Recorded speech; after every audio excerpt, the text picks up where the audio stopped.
Hi, loving souls. It's nice to talk to you again. Although we are always communicating inside. Anyway, I want to discuss something with you.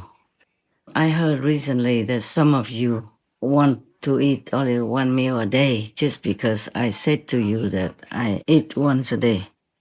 Please do not copy this, because if you are still working in the bustling world, please do not be too hard on yourself. Eating one meal a day normally is for, like, when you're in retreat, alone or with some trusted friends.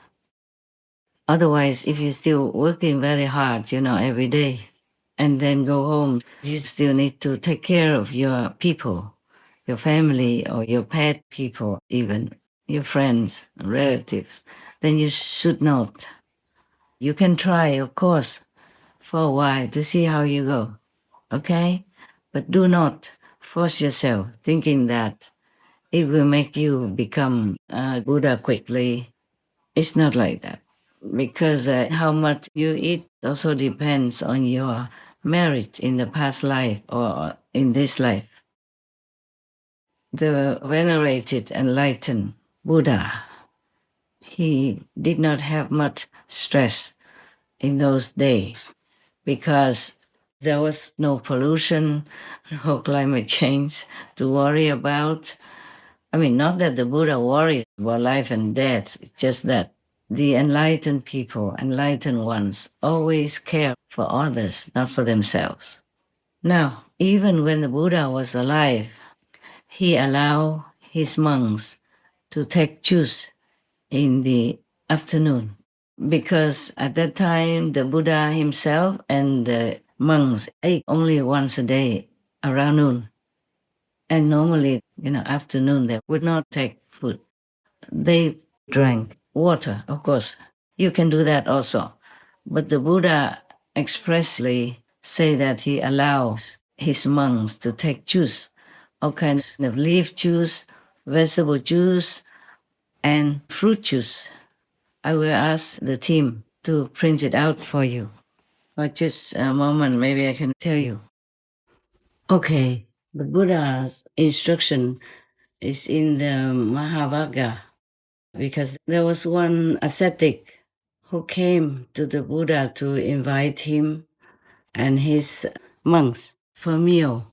At that time, it was too late already in the afternoon, because the Buddha and the monk Sangha do not take any meal, any solid food after the noontime. They normally eat only at around noon.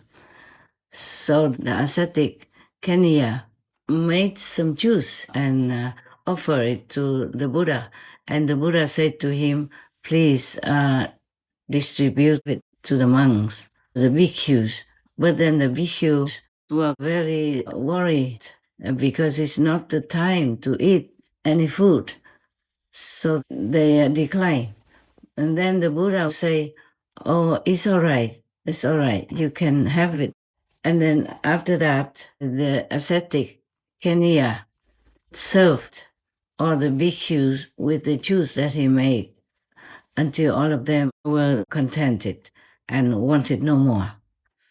Then, because of this occasion, the Buddha also delivered an instruction, addressed the bhikkhus, and said, I allow you, O bhikkhus, 8 kinds of drinkable things: mango syrup, and jambu syrup, and plantain syrup, and mocha syrup, and grape juice, and syrup made from the edible root of the water lily, honey, and parusaka syrup. I allow you, O bhikkhus, the juice of all fruits, except the juice prepared from corn. I allow you, O bhikkhus, drinks prepared from all kinds of leaves, except drinks prepared from pot herbs. Pot herbs, I guess, are similar to like peppermint, or rosemary. And the Buddha continued to say, I allow you, O bhikkhus, drinks prepared from all flowers, except licorice juice. I allow you, or bhikkhus, the use of the juice of the sugar cane. All these are the juices that the Buddha allowed his monks to drink, though it's already past noontime. And even before this occasion, the monks were allowed to take food when traveling or in a similar situation when the exact time for the meal was uncertain. So in the case that you really consider to take the one meal course per day, then please be advised by the Buddha instruction as I have told you. There's also honey allowed, but normally, even before that, the Buddha allowed the use of honey for medicinal purposes and to keep it for only 7 days. I don't take any of the juices. I really did maybe a couple of times in my lifetime. They're nice, they're okay. You can take them in the afternoon in case you insist you want to take one meal per day at noon. But be careful, you have to have enough nutrition because you still work in the world and are being, influenced by the energies of the hungry and appetized people of your surroundings. Now, in case you think by being an ascetic or eating only once a day, you will become a Buddha, it's not like that, okay? You also need to eat according to your assigned karma of this lifetime. I did it myself too. I also was vegetarian for some time, and it worked. Until heaven stopped me, as it is not useful for my spiritual work. Namely, through more food-related karma, more blessing will be for the world. For my petite physical body, it does only all it can physically. But I tell you, it was such a freedom, such a floating lightness, that I was so sad to discontinue. I am still sad remembering that. So please do not force your body to do it, even though the will is strong and anything you like can be done. But if your karma is designed otherwise, or you do not have a very strong spiritual practice and inner spiritual strength, then your body might fail you. So please, you can try for a while to see how it goes. If it doesn't work, you have to try to readjust to your old menu gradually, as long as it's vegan. I do not like to make the impression on any of you that asceticism is a must in our practice. No. Please be normal, okay? Be normal. Enjoy whatever you can afford and in your life. So many things you have avoided already, and I'm very grateful for that. So try to be moderate in all things, okay? Yes. Asceticism in itself doesn't bring you much. I have to tell you honestly. The main point is that you practice the right meditation and way of life. You have to be imparted a meditation method by a real enlightened and capable master who has tremendous power, so she can give it to anyone that has the fortune to encounter him or her and ask for this greatest of all favors on earth and in the universe. That is the initiation by grace for enlightenment. You see, because spiritual enlightenment is something inside of your real being. It's not from the outer garment, which is the body that houses your soul. Now, suppose, the electric cable is very beautiful and well taken care of, but there is no connection to the electric source, then the light will not brighten up. And any other instrument that needs electricity will not work. it has to be connected with the power of electricity. Similarly, if we take really good care of the body, but we don't have a connection with the real source of God power within, then it's useless. Of course, the electricity cable has to be well maintained so that the electricity can go through for other uses. But it's not overdoing the electricity cable. You don't have to take extra care of the electric cable. But you have to maintain it well, sufficiently. You don't have to decorate your electric cable with flowers or silk or velvet or any other beautiful cloth, or paint it all kind of color, or decorate the electricity box or the electricity, plug. That will not be necessary. Okay, that's it. I hope I have explained sufficiently, because you are intelligent anyway. And for immediate enlightenment, that is something you have to count on your 1,000 aeons of blessings to be able to receive it from an exceptional, powerful master. Without that, even if you become ascetic for a long, long time, and you even don't eat anything, it's not much use. Of course, it might be able to clean some of your karma, but the physical karma alone cannot bring you to liberation or condemn you, because spiritual insight is different from the outer knowledge. I have to think of how to explain it. Do I still? Whatever harm you can avoid doing to others, that is very helpful to you. It will bring you merit, it will clean your karma. But that is not the way for ultimate liberation or Buddhahood, or going home to God, or being one with God. Life after life, we take and give from different beings in our many lifetimes. And the give and take still has to continue in this lifetime. So whatever you think you can afford and take in, like food, clothing, just be moderate. But do not force yourself. Do not be extreme. Okay? If I have to, for some reason, eat more than once a day, I will have to. As per karma dictates. Sometimes it's too much karma at one time, it's overwhelming. I have to do what I have to do, yes? But why do I prefer one meal a day? Like for example, like on a 3-month retreat, I took only that, sesame, brown rice, salt and water. Nothing more, not even fruit or any other things. It's just because it's more simple to live that way, and you still can survive,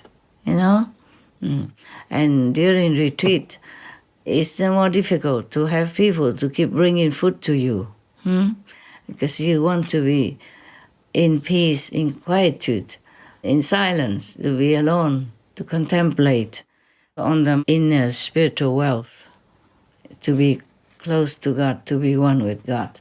So every complication caused by food or clothing is better to be avoided. But that doesn't mean it's forbidden, yes? But if I have to eat more than once a day, by God's will, by heaven's order, or by the karma of the world, I will do that. I'm not attached to one meal a day or many meals a day. Whatever is God's will, I will do it, okay? So now if you think that God wants you to eat once a day, of course, if God tells you, or if you think intuitively that is the way you should go with your life, then please try it. But be careful and always watch if your body, your mind, your mental, physical, emotional, psychological, intellectual body, etc., would agree with what you're doing, okay? Otherwise, you might cause harm to yourself. Some people also are going to the extreme, like becoming a breatharian, with or without guru.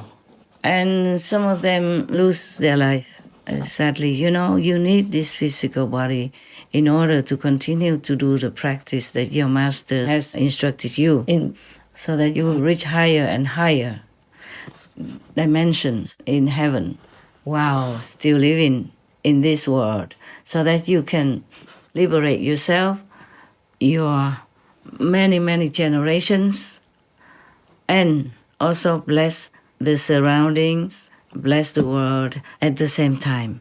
Therefore, your duration of practice is very important. Do not try to shorten your life by any ideal or any concoction or any delusional thinking. For example, that being ascetic will bring you liberation. No. You have to do it the right way, you know? Whatever you are born to do.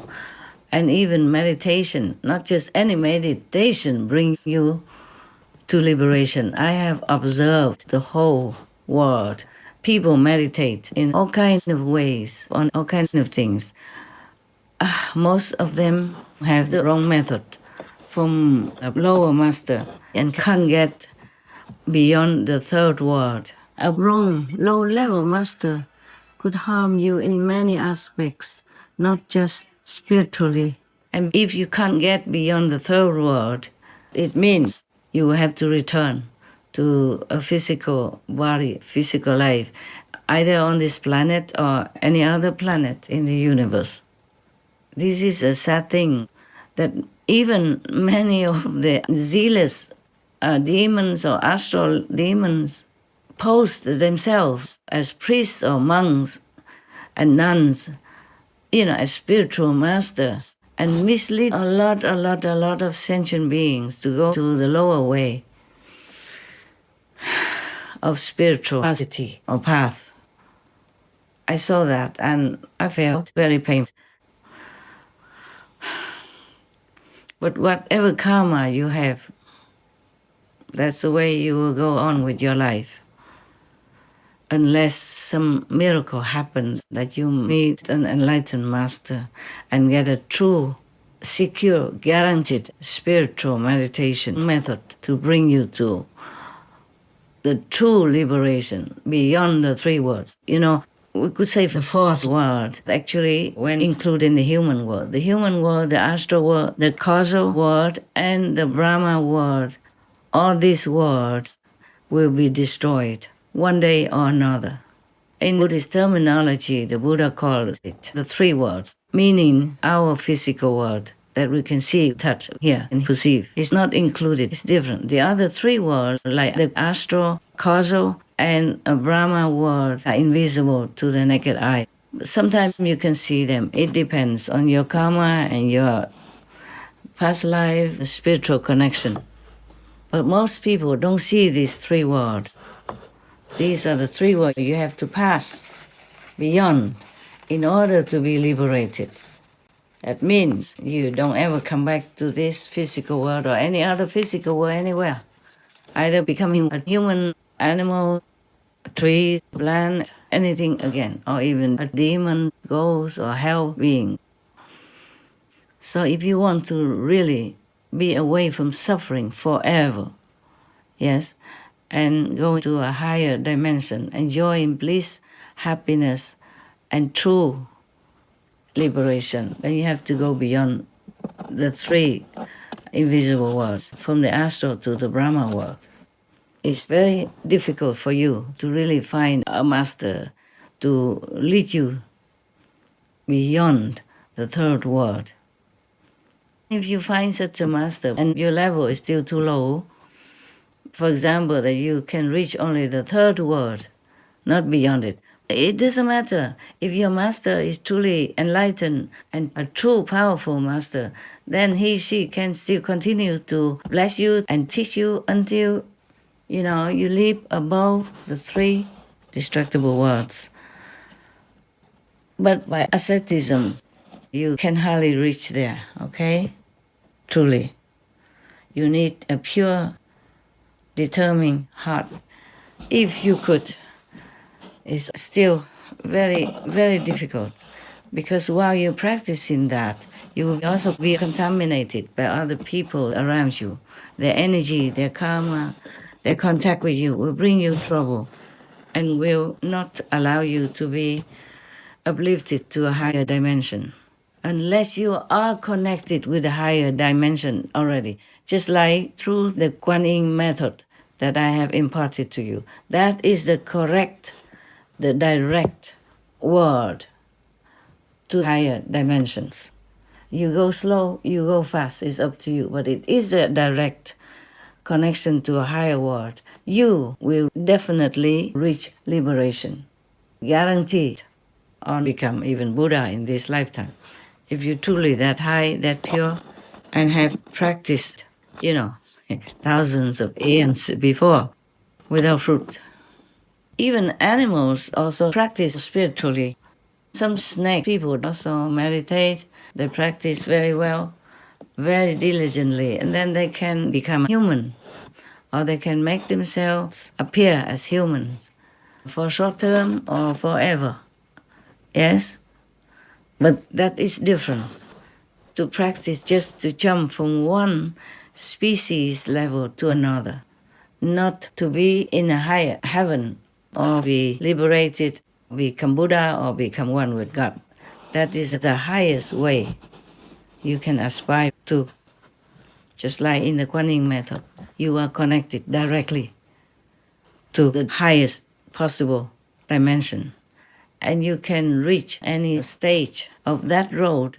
It depends on your karma, past life karma, your practice, your sincerity, your purity, and the blessing of all heavens that are always trying to take care of you. Now, if you practice alone, you're not a master, it's quite easy. All you have to do is just receive the initiation from the master with your heart of longing to go home, longing to know God. Then you will have it at the end, definitely, guaranteed, 100% true and sure.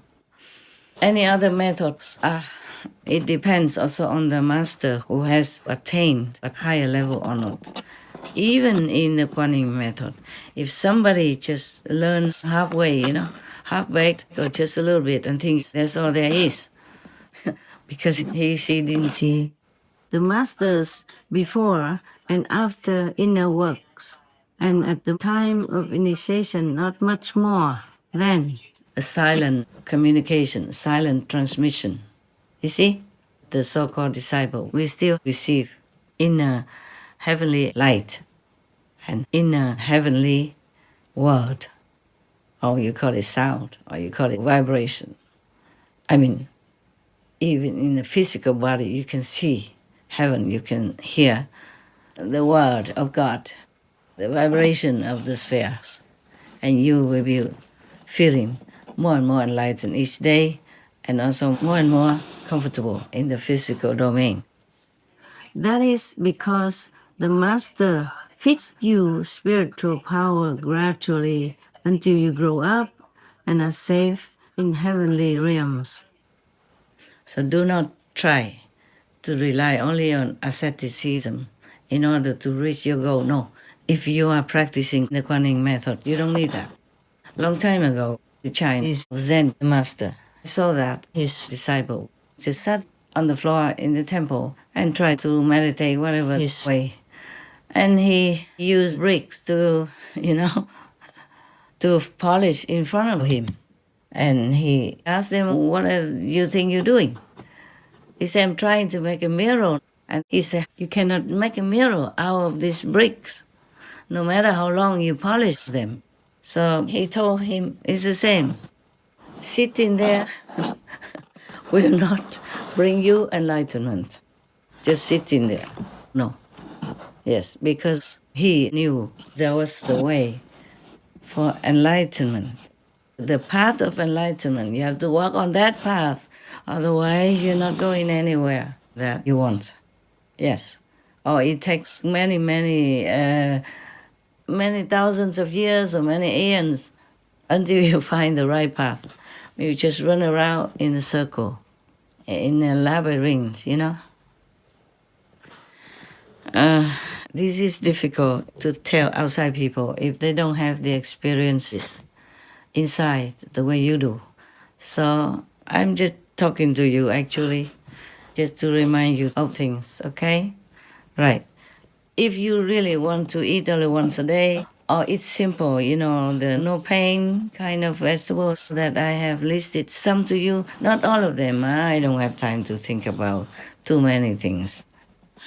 The Supreme Master television work physically takes up a lot of my time. A lot, many hours, and I do other things as well. Even photography takes many hours for you just to enjoy a few seconds, a few minutes. My team works very hard, and of course I'm working along with them.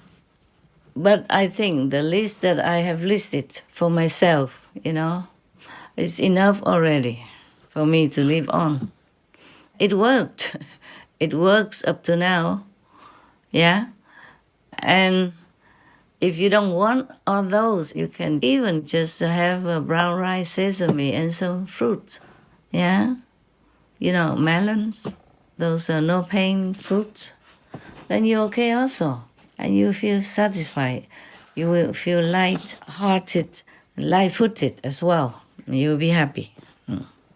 But of course, if you are in any situation that you don't have those foods and you have other foods, vegan, of course, then you can partake in some.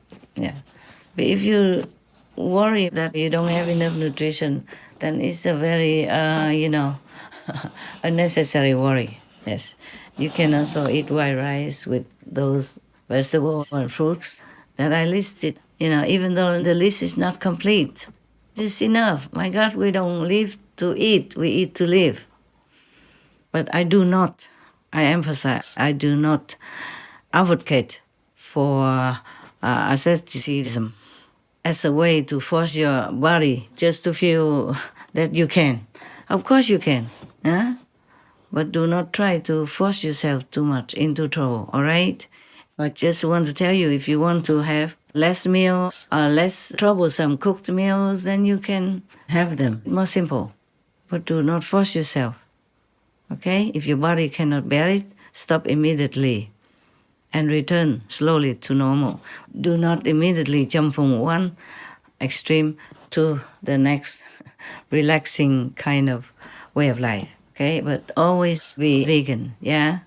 Not because you're scared of karma only, but mainly because we don't want to hurt any beings. Even animal beings, they don't look like us, but they are souls. They have souls in them, and they have spiritual connection with the universe. Many animal people know more than we humans will ever know. They have an acute sense of knowing things that will happen before they even happen. They could see through you. They could predict what you're going to have as trouble or as an accident. And they try to warn you a lot. But most humans cannot hear the animal people talk.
Sometimes you see an animal person suddenly jumping around you and disturbing your TV watching, because that animal person knows that that program will bring you bad karma, burden, for example, like that. My dog people know that. Many of them tried to stop me many times, but because I have to work, I have to know the world in order to take care of the world. So I have to sacrifice.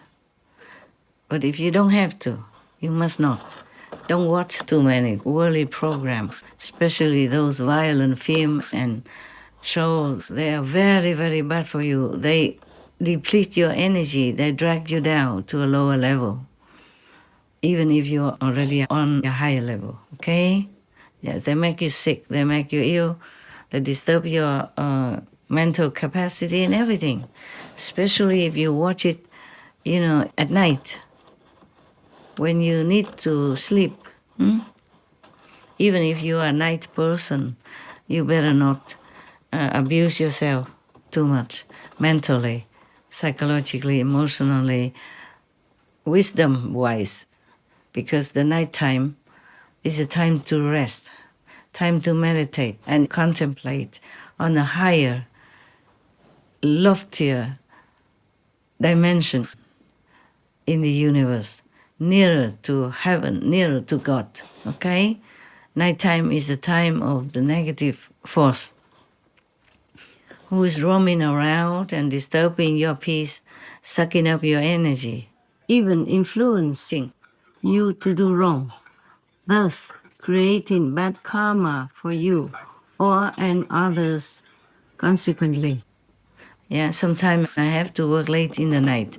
I'm very sorry for myself. I have to say I'm not stone. I'm not made of iron. I'm sorry for myself. And for some of my team's people who have to work at night also. But if we have to do it, we do it. If any of you, the Supreme Master TV people, want to eat once a day, you could if you want to. If you think it helps you, you have to listen to the body and observe your energy to see if it's good. If you feel any trouble, please stop immediately, okay? We have enough money. We always have enough food for you. I have, okay? Don't worry about that. You have everything you need to live on comfortably and well. So do not force yourself trying to save money or anything like that. No need, okay? Yes. I'm not a billionaire, but my business has enough income. Even during the pandemic, we still have some spare. I make sure so that we can continue to do our work. But it's also God's grace, If one day we don't have, then I will report it to you. Right now, you continue to eat well, okay, sleep good, and do what you can for the world through Supreme Master Television. Because nowadays, it's only through this kind of media that we could spread the truth and all the reports, the true reports around the world. I used to go around the world talking before, but the effect and the results were nothing compared to the media such as television or the internet. That's why we're doing it. But do not make yourself a victim of asceticism. Every noble goal, anything you try to minimize, to simplify your world and to save the resources of the planet, I appreciate it very much. I will appreciate it very much. But do not force too hard, okay? Your body, your physical life is very important to your spiritual practice. It's easier to practice here than in heaven. In heaven it's slower because you have nothing to do there. You don't have much of the merit and the challenges to polish you. So whatever you earn in this world in spiritual practice is much quicker, much more valuable than elsewhere. All right. So take care of your bodies and do good for the world. No need to kill yourself for anything. even for Supreme Master Television. All right, got that? If you want to try the no pain food, okay also. See if your body is okay with it. Don't force anything anyway, all right? I'm just telling you that you could live on it if you want. Because I could, see? I have done it. It's okay. Or even just brown rice, sesame, and salt, okay. And even eating once a day, okay. But it depends on how much you have to work and run around in your situation. We don't work so easily. We have to work in hectic times, and sometimes during the night where we could not even sleep, we have to do something when it comes to an urgent situation. And I appreciate it very much that every time we have FN, you work very hard, diligently, and fast. You always surprised me with your, efficiency and speed. Thank you again and again. May God bless you all so much. So if you need to eat more than one meal a day, it's okay with me. You need to work physically, also emotionally and spiritually while you are in your abode to continue to do work for the Supreme Master Television. You have to be fit, well, alert, and happy as well. One meal a day, it doesn't suit everybody. It needs probably some rigorous training, specified just for that. And during that time, you have to concentrate on this regime. Yeah. And then if you feel hungry during the day afterward or before that, then it might be difficult to concentrate on meditation or doing Supreme Master Television work. So 3 times a day meditation, 2 meals a day, it's just very reasonable. So now you know, it's not because I ate even once a day or eat even no pain food that it means I advocate for this way of life. No, huh? Okay? You please live well. When you're in retreat, it's difficult to get all the food you want, and you do not want to be disturbed. If people always come in bringing food to you, then you just eat what you can afford, what your time allows. And what's the position, the condition of your retreat is, and the situation and the locale of your retreat. So do not dwell deep into asceticism and believe that is the way to liberation. It's not.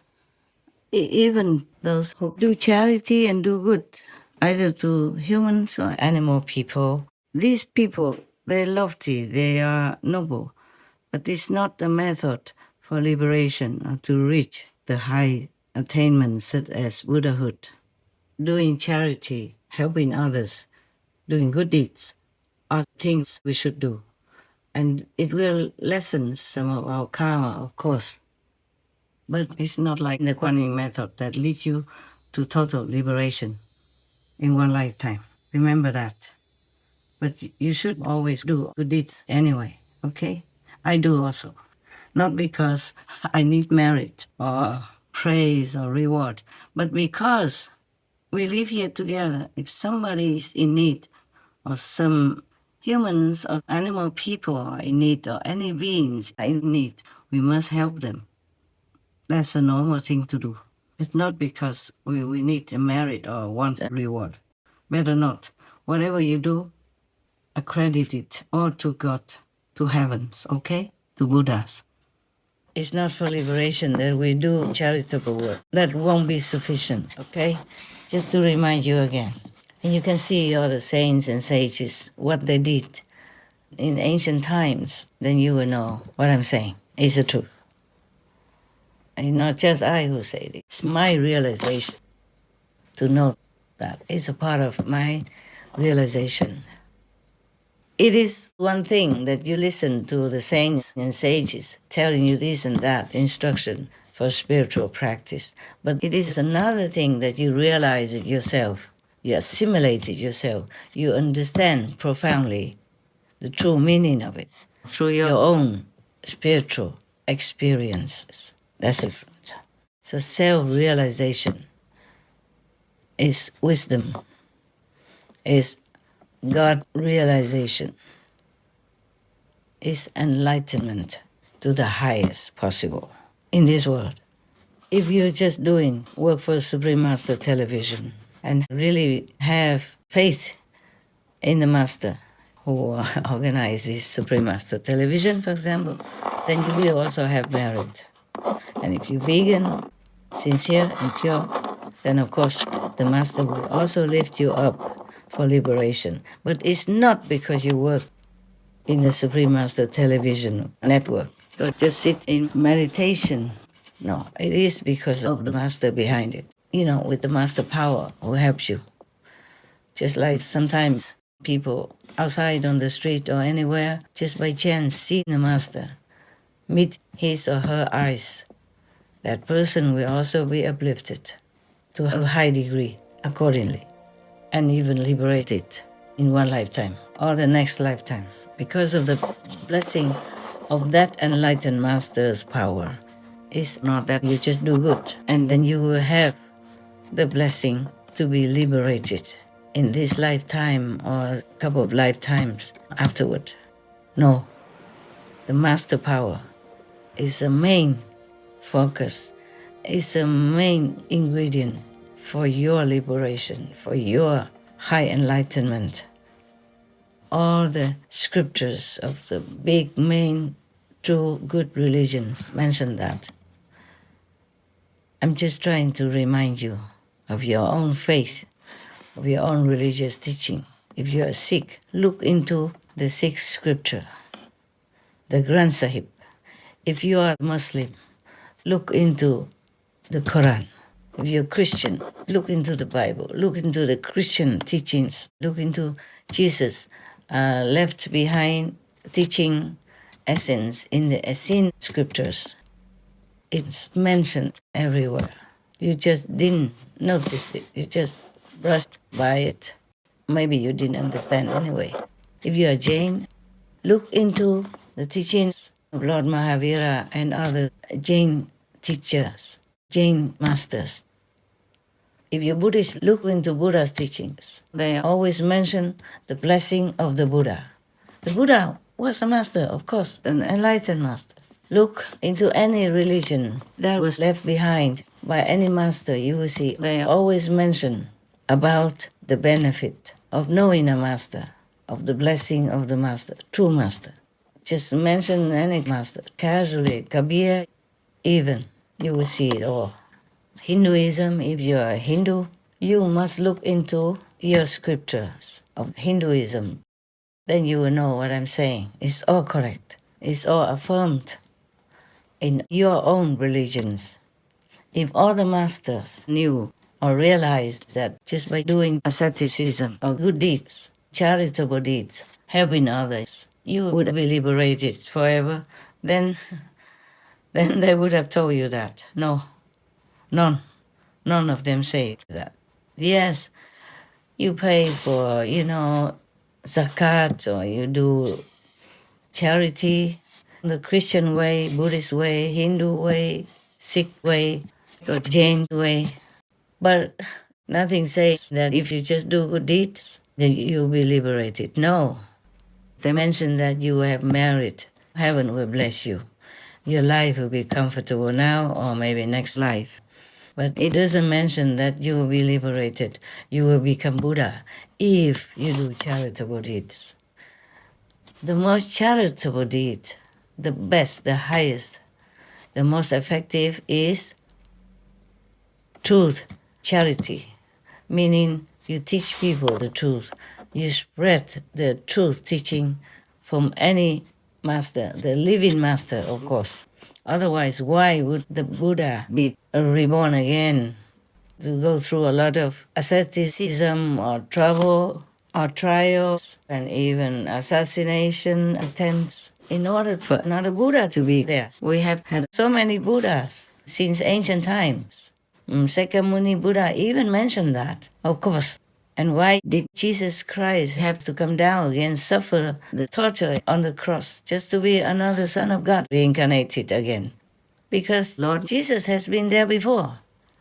It cannot be that since a billion, millions of years, God sent only one son and forgets, neglects all before Jesus. You see what I'm saying? Why did the prophet, peace be upon him, have to come down again and suffer so much? Why did any other masters, saints and sages have to come down again when we already had so many countless masters, saints and sages, and many times the Son of God has come down again already?